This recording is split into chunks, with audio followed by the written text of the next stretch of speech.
Hello friends, ఇది షరారా అండి. Lining దానికే వచ్చేది. ఇంకా లైనింగ్ తీసి కుడితే చాలా లేట్ అవుతుంది, సరిగ్గా సెట్ అవ్వదు.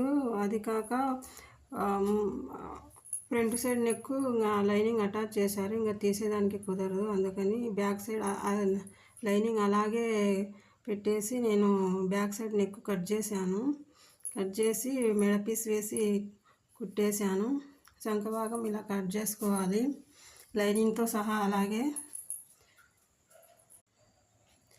ఇలాంటి డ్రెస్సెస్ అన్నీ ఇలాగే కుట్టుకోవాలి. హ్యాండ్స్ అండి పొడుగు ఉంటే కట్ చేసి పై పక్క జాయింట్ చేశాను.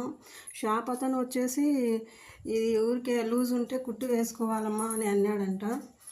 అలా కాదుక, బ్యాక్ సైడ్ నెక్ కూడా లేదు కదా, బ్యాక్ సైడ్ నెక్ కట్ చేసి షోల్డర్ కూడా ఎక్కువ ఉంది, కట్ చేసి కుట్టాల్సిందే అని చెప్పింటా. అవునా అని అనింది ఆమె. నేనైతే డబ్బులు పంజాబీ డ్రెస్ కుట్టినంత డబ్బులు అడిగినాను. ఎందుకు సైడ్కి కుట్లు మాత్రమే కదా అని చెప్పింటే, అలా కాదు అని చెప్పి ఇలా చెప్పించింటే ఇంకా అలాగే కుట్టుమనింది ఆమె. మామూలుగా అలాగే కుట్టాలి, పంజాబీ డ్రెస్ కుట్టినట్టు. ఇది అంతా నెక్కు ఫ్రంట్ సైడ్ నెక్ మాత్రమే లైనింగ్కి అటాచ్ చేశారు, మళ్ళీ మిగతాదంతా కుట్టుకోవాలి. ఇలా వచ్చింది. మెడ పీస్ వేసి కుట్టాను నేను బ్యాక్ సైడ్ నెక్కి. మొత్తం ఇలా వచ్చేసింది. షాప్ వాళ్ళు వచ్చేసి వాళ్ళ బట్టలు సేల్ కావాలని ఏదో ఒకటి చెప్తా అంటారు. ఇది వీళ్ళు కొనేవాళ్ళు కూడా అలాగే కొంటారు. వీళ్ళు కొనేవాళ్ళు ఏముంది, ఇంకా స్టిచ్చింగ్ చేసేది ఏం లేదు కదా అని కొనేస్తారు. స్టిచ్చింగ్ చేసేది ఏం లేదు అని కొనేస్తారు. డ్రెస్ అయితే ఇలా రెడీ అయిందండి. లైనింగ్ పీకకుండానే ఇలా కుట్టేశాను. ఇది సరారా. ఇది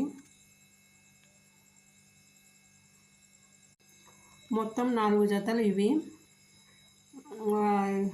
చిన్నాయన బాబాయ్ పెద్దనాయన వాళ్ళ పిల్లలు. ఇవి జాయింట్ ఫ్యామిలీ వీళ్ళది.